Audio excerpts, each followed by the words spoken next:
Welcome to this Concept Explainer, brought to you by CBSE ScoreLab of ProfSam.com. Today, we are taking a deep dive into one of those brilliant ideas in physics, the displacement current. It's a core concept from Unit 8 on electromagnetic waves, and we promise to make it simple and completely exam-safe for you. So let's start with a little physics mystery, a question that really troubled scientists for a while. We all know that when an electric current flows in a wire, it creates a magnetic field around it. This is fundamental, right? Yes, of course. That's Ampere's law. Moving charges mean current, and current means a magnetic field. Exactly. Now picture this. You have a circuit where a capacitor is being charged. So current flows through the wire to the plate, and then it just stops. Because the space between the capacitor plates is an insulator.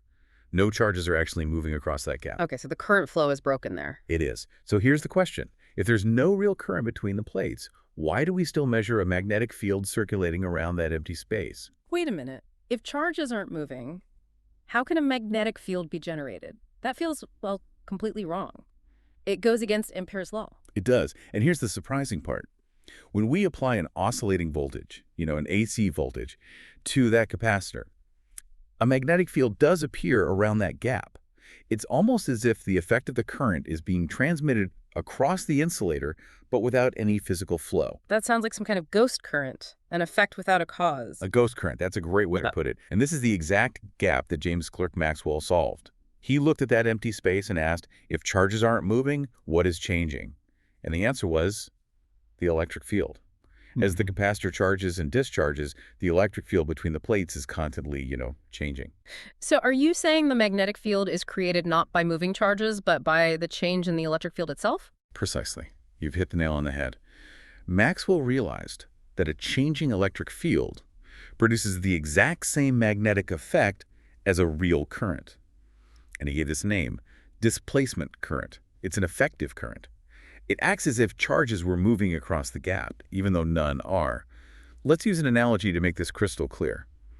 Imagine the space between the plates is like a big flexible trampoline. Okay, a trampoline. Right. And now imagine a hand is pushing down and pulling up on the center of the trampoline very quickly. That's your changing voltage. Now, the material of the trampoline itself isn't flowing from one side to the other, is it? No, it's just stretching and relaxing in one place. Exactly. No charges are crossing. But that rapid change, the changing dent in the trampoline, it creates ripples, vibrations that travel outwards and affect everything around it.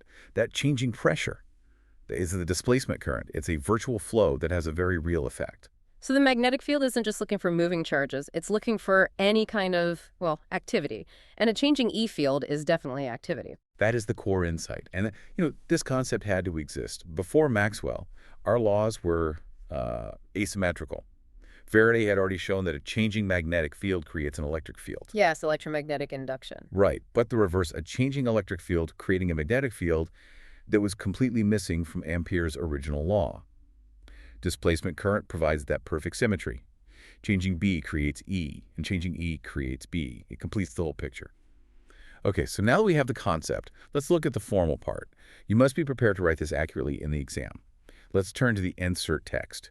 Could you please read the exact definition and the generalized law as it's given there? Of course. It says here, the current given by EIU 8.4 is a new term and is due to changing electric field. It is therefore called displacement current or Maxwell's displacement current.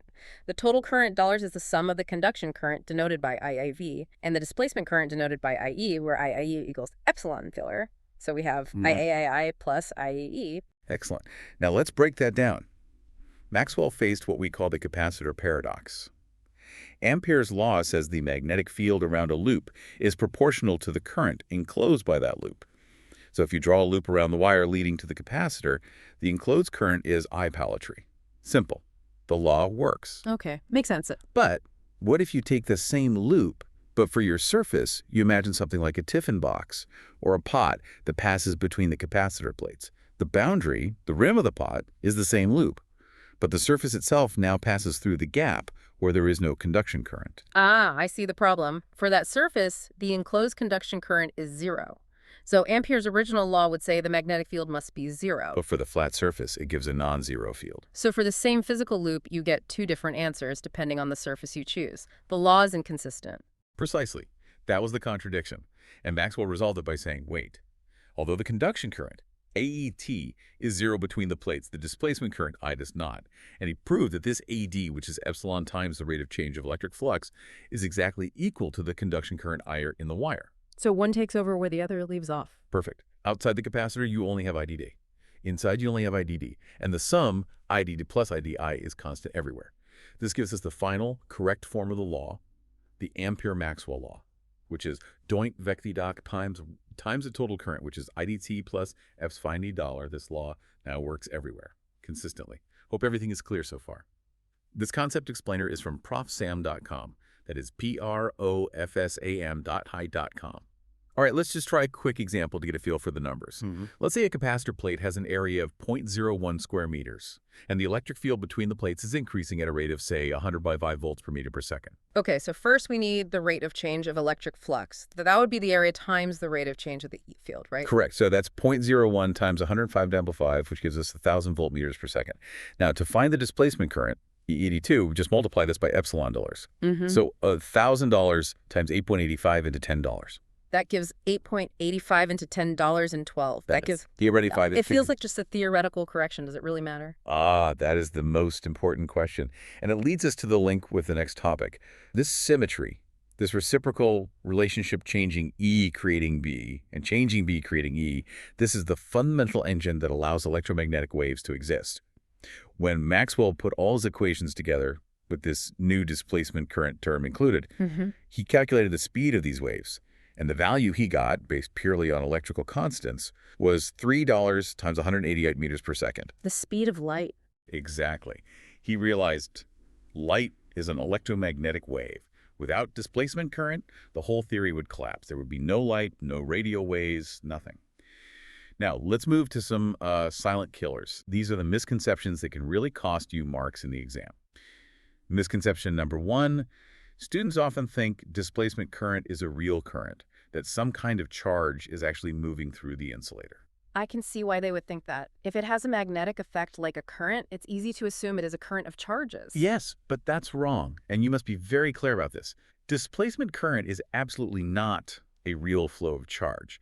It is a mathematical construct. It's an effective current that accounts for the magnetic field produced by a changing electric field. Okay, so I should remember the phrase, acts like a current but moves no charges. It's due to a time-varying electric field. That's the exam-safe answer. Perfect. Second misconception. Students think displacement current only exists between capacitor plates. Because that's the only example we ever use to explain it. I know, but it's incorrect. Displacement current occurs anywhere the electric field is changing with time. This is happening in the space around antennas, in transmission lines, even in the empty space between your Wi-Fi router and your phone. It's a general phenomenon. Got it. So it's everywhere, not just in capacitors. Right. And misconception number 3. Since our example gave a tiny current, students think it's always too small to matter. Just a theoretical fix. I admit, I thought that for a second. And that's a fatal error. For slow changes, yes, it's small. But for fast, high-frequency signals, like in a radio transmitter or your mobile phone, the electric field is oscillating billions of times per second. In those cases, the displacement current becomes huge E. It can be much, much larger than any conduction current in the circuit. At high frequencies, displacement current is not just important, it is the whole show. It is the basis of all wireless communication. Okay, let's lock this in with a couple of memory anchors. For a phrase, remember this. Maxwell's ghost current, no charges move, but fields act like flow. That's a good one. Fields act like flow. And for a gesture, you can do this. Hold your 2 hands in front of you, parallel, like capacitor plates. Now move them closer and farther apart quickly. That's your changing E field. As you do that, make a swirling circular motion with the fingers of your other hand between your palms. That's the magnetic field being created. The gesture connects the cause to the effect. Changing E creates B. Okay, I can remember that. Great. So to summarize everything, just remember these 3 exam-safe factual points. 1. The displacement current is defined as $1 equals epsilon 0. DI-APA. It's an effective current from a time-varying electric flux, not moving charges. 2. The Ampere-Maxwell law says the total source of a magnetic field is the sum of conduction current A and D displacement current. This makes the law consistent everywhere. And number 3, displacement current provides the missing symmetry in electromagnetism. And this symmetry is the fundamental reason that electromagnetic waves, including light, can exist and travel through space.